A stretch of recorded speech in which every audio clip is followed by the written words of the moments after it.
Kali ini saya mau ajak Anda semua untuk jalan-jalan ke Jepang. Kalau Anda bercita-cita untuk jalan-jalan ke Jepang, Anda mungkin harus tonton video ini untuk tahu seperti apa dan gimana sih pengalaman ke Jepang buat orang biasa seperti kita.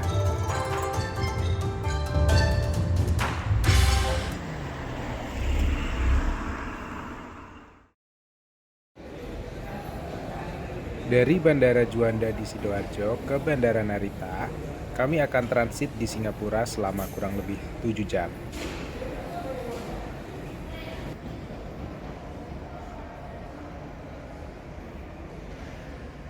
Kami menggunakan maskapai Scoot, maskapai budget dari Singapura yang merupakan anak usaha dari Singapore Airlines. Pilihan kami untuk terbang bersama Scoot bukan hanya mempertimbangkan harga tiket pesawatnya yang murah, tapi kami juga mempertimbangkan supaya waktu kami tiba nanti di Jepang bukan pada saat malam hari. Menurut kami, tiba malam hari itu sia-sia karena kami sudah akan keluar budget sewa 1 malam hotel, tapi kami belum mendapatkan apa-apa di Jepang. Supaya waktu transit 7 jam kami tidak sia-sia, jadi kami manfaatkan untuk keluar dari Bandara Changi dan berfoto di depan patung Merlion yang ikonik. Untuk menuju Merlion Park, kita bisa naik MRT dari Bandara Changi dengan biaya tidak lebih dari $10 Singapura atau tidak lebih dari Rp100.000 per orang pulang pergi.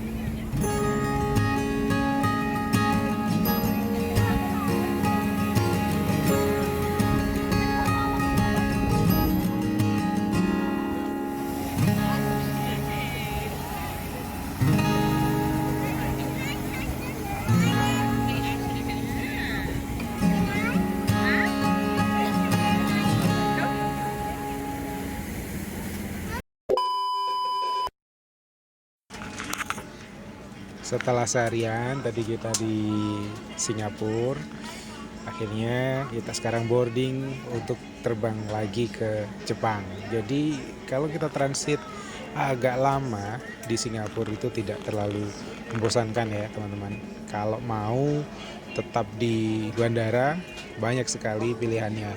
Teman-teman bisa cari referensinya di Google, mau ngapain aja di Singapura bisa, tapi kalau mau ikutan seperti saya tadi, cuman butuh $10 PP atau sekitar Rp100.000 PP loh untuk jalan-jalan ke Merlion. Lumayan, bisa untuk menambah feed di IG atau di story teman-teman. Oke, sekarang kita berangkat.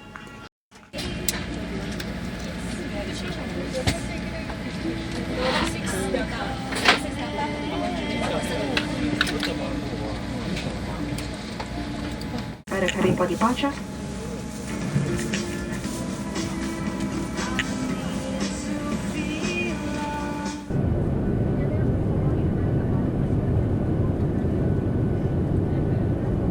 Nah, kita sekarang sudah sampai di Narita. Gimana tadi kesan-kesan masuk Jepang? Kesannya sih Gampang ya? gampang, mudah, tidak seseram itu, asalkan persyaratan yang kita bawa lengkap aja sih.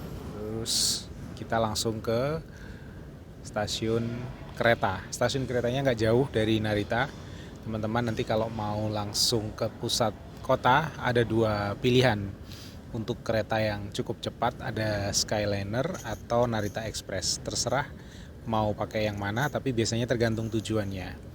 Teman-teman gampang kok, nanti bisa lihat dari Google Maps saja, gampang sekali.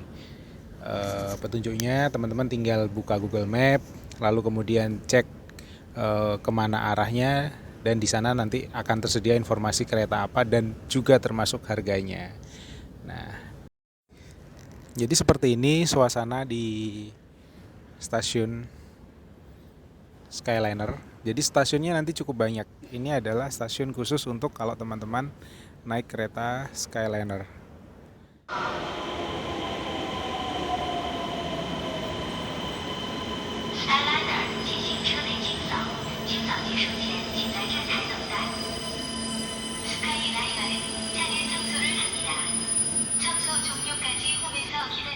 料禁煙です。お客様にお願いいたします。駅および車内への危険物の持ち込みは禁止。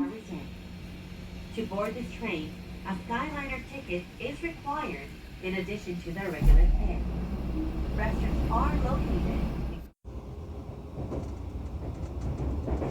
Bisa menginjakkan kaki di Jepang, buat kami rasanya seperti mimpi banget. Ini pengalaman pertama kami yang cukup nekat menempuh jarak yang sangat jauh dari rumah, dan semuanya hanya berbekal pada keberanian dan browsing di internet. Sebentar lagi nyampe di Ueno, kita akan langsung ke hotel. Jadi tadi suasananya nyaman sekali ya naik kereta ini ya. Kapan di Indonesia ada kayak begini ya? Kita sekarang sudah di Ueno ya. Jadi ini istri saya pakai Google Live View ya. Jadi kalau kita bingung, sebetulnya kita bisa pakai Google aja. No.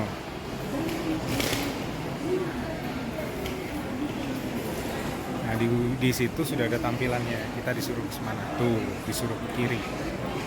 Oke. Kayaknya keluar dulu deh, baru ke kiri.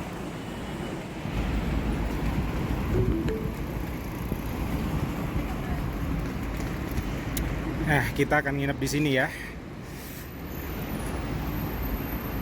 Kelihatannya sih bagus so far. Cuman saya nggak bayangin gimana kalau kesini naik mobil parkir di mana ya.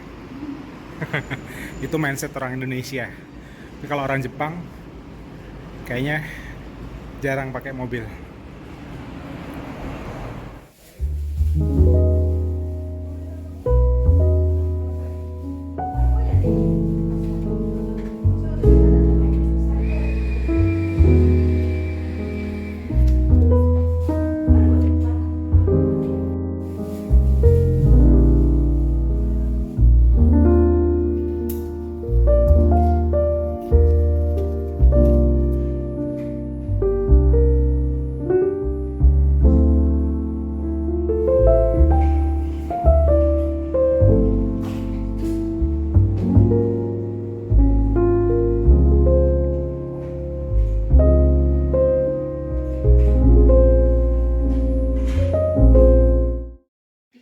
Oke, kita sudah di hotel, di dalam kamar.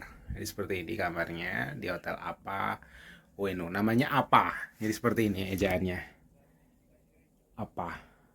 Ya. Hotel apa Ueno Ikimai namanya. Nanti linknya bisa teman-teman lihat di deskripsi ya. Saya dapat harga kamar ini 700.000. Ya, saya pengen tunjukin dah hotel dengan kamar 700.000 tuh seperti apa.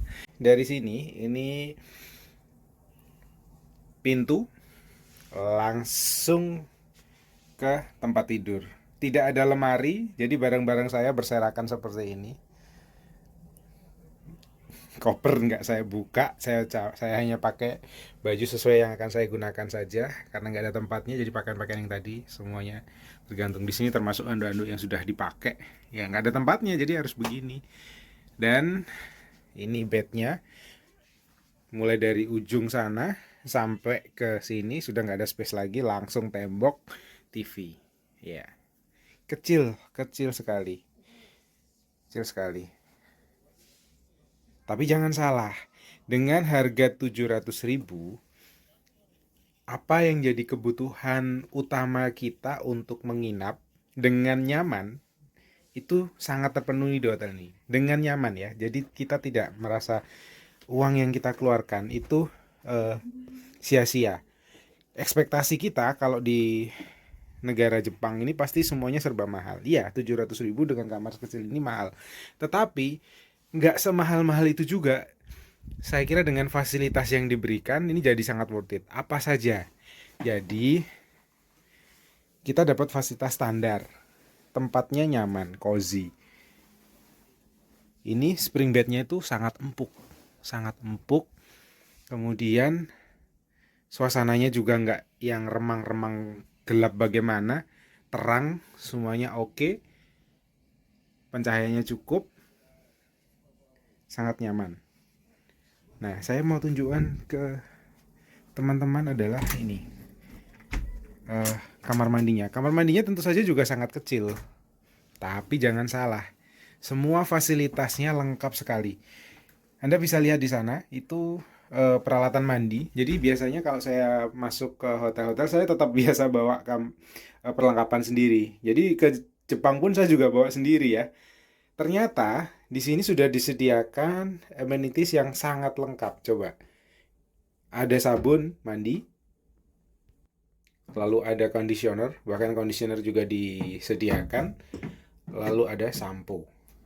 Nah, saya bawa sampo sendiri, sabun sendiri, cuci sabun muka sendiri, juga saya bawa ini sikat gigi sendiri, padahal sudah disediakan, semuanya lengkap. Nah ini coba, amenities-nya juga sangat lengkap, ada shower cap, lalu ini bahkan ada lap untuk mengelap badan ya. Ini saya kira kalau misalnya sekedar basah-basah kecil nggak perlu pakai anduk, tapi bisa pakai ini body towel.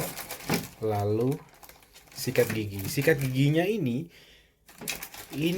sepertinya tampaknya seperti di sikat gigi di hotel-hotel di Indonesia, tapi ini beda. Ini kualitasnya bagus sekali, kualitasnya. Ini yang tadi sudah saya buka, coba. Ini bulunya ini premium loh, lembut tapi juga kencang gitu. Ya, premium lah. Lalu ini odolnya udah saya pakai ya. Ini juga nggak pelit, isinya penuh. Tadi udah saya buka. Jadi ini nggak yang murahan ya. Nggak seperti pasta gigi di Indonesia, di hotel-hotel di Indonesia. Ini kita disediakan juga sampai yang seperti ini. Ini sisir, bahkan ada jepit rambut. Tuh, ada jepit rambut. Handuk kita dapat 2, sama seperti Indonesia, kita dapat 2 body towel, handuk badan, dan juga handuk untuk tangan, membasuh tangan. Peralatannya seperti ini, airnya cukup kencang, sangat kencang.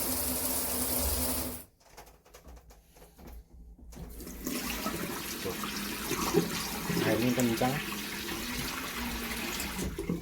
Lalu juga temperaturnya berfungsi dengan baik, nggak ada yang salah.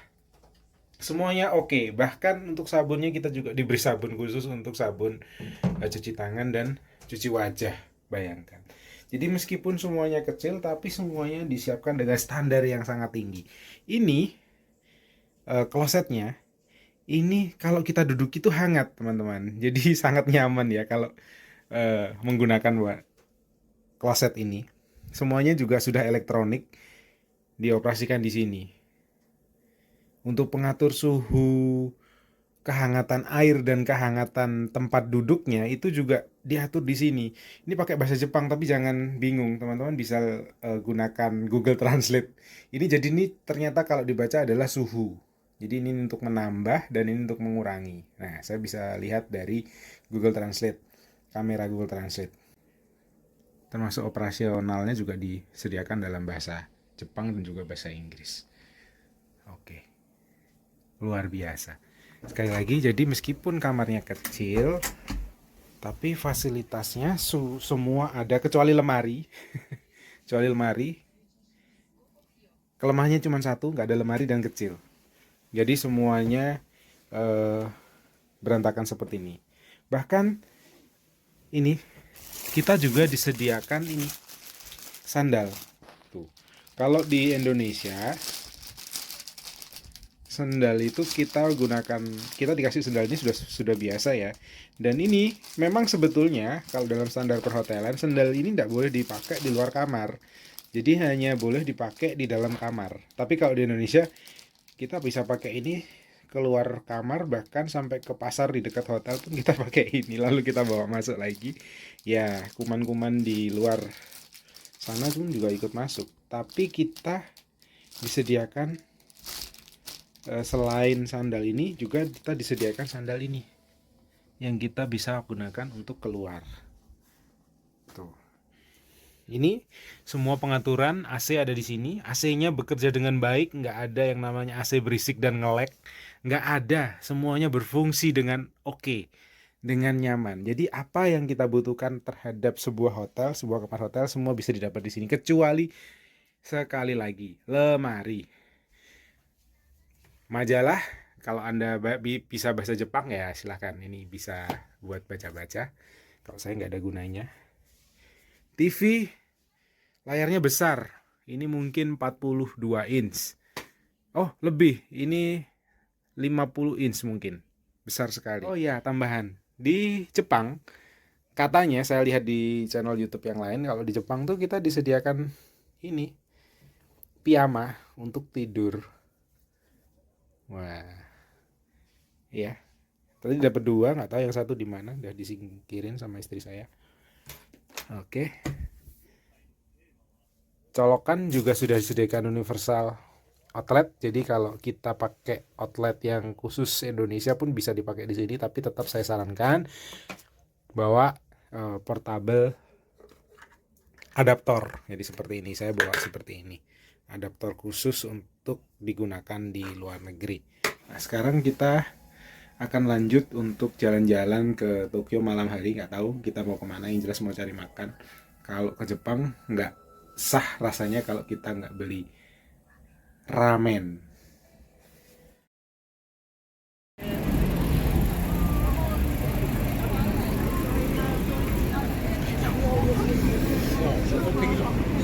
Inilah momen untuk pertama kalinya kami benar-benar merasakan hidupnya suasana negara Jepang dan kota Tokyo.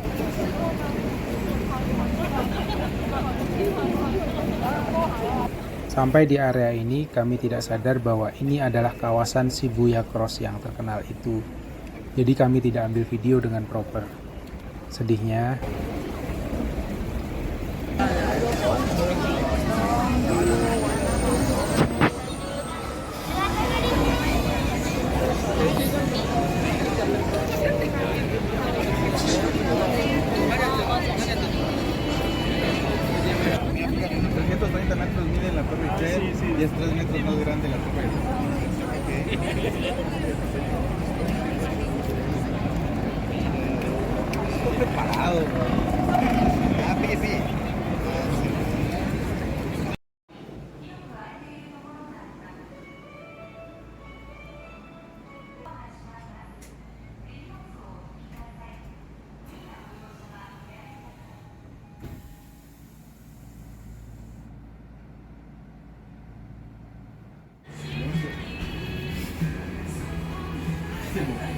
tujuan awal kami malam ini adalah sebuah kedai ramen di Shibuya yang direkomendasikan sebuah channel YouTube dari vlogger Indonesia.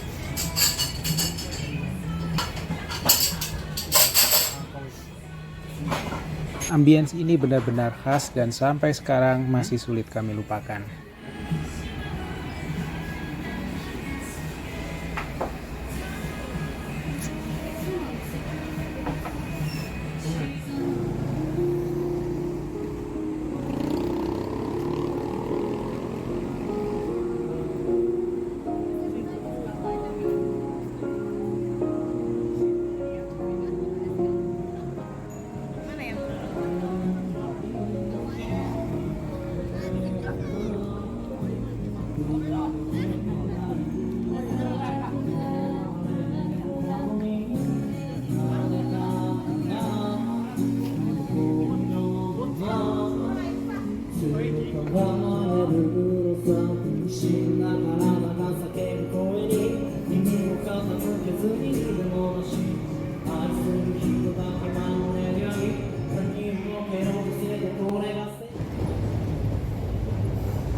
Pagi ini kami akan mengunjungi Museum Doraemon, atau kalau nama lengkapnya adalah Museum Fujiko F. Fujio. Museum ini letaknya agak keluar kota ya. Dari Tokyo kita akan menuju ke kawasan Kawasaki. Jika sesuai dengan perkiraan di map, perjalanan akan kami tempuh selama kurang lebih 1 jam.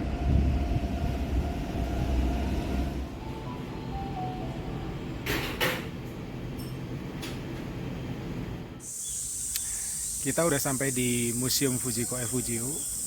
Ini lokasinya jauh banget dari Tokyo. Nggak jauh sih. Sebetulnya kalau kita terbiasa pasti bisa ditempuh dalam waktu ya paling lama 1 jam. Tapi kita tadi sampai di sini 4 jam setelah berputar-putar dan harus beli tiket dulu. Tadi kita sudah sampai di Kawasaki, kota di mana museum ini berada. Kita sampai di sini baru sadar kalau ternyata tiketnya harus beli di Lawson. Sampai di stasiun terdekat dari museum ini kita cari 2 Lawson, nggak ada yang bisa melayani. Sampai akhirnya kita langsung ke Lawson terdekat dari museum, malah ada. Jadi seperti itu. Dan ini adalah hari kerja, jangan tiru kita ya kalau mau ke museum ini beli tiketnya mendadak di Lawson terdekat. Sebaiknya beli 1 hari sebelumnya. Atau kalau bisa beli beberapa hari sebelumnya atau ketika teman-teman mendarat. Lawson di Jepang banyak sekali. Ini area ini adalah area satu-satunya yang bisa kita menggunakan kamera. Jadi di sini kita bisa foto, nge-vlog. Nah, di sini masih bisa. Nah, di sana ada tongnya Nobita. Kalau Nobita main-main dengan Giant dan Suneo di sana. Lalu ada pintu kemana saja. Ya, maaf ya udah capek. Nah, itu ada Doraemon dan Nobita ternyata lagi di sana, dia lagi main. Tadi ada penampakan guys. Tuh.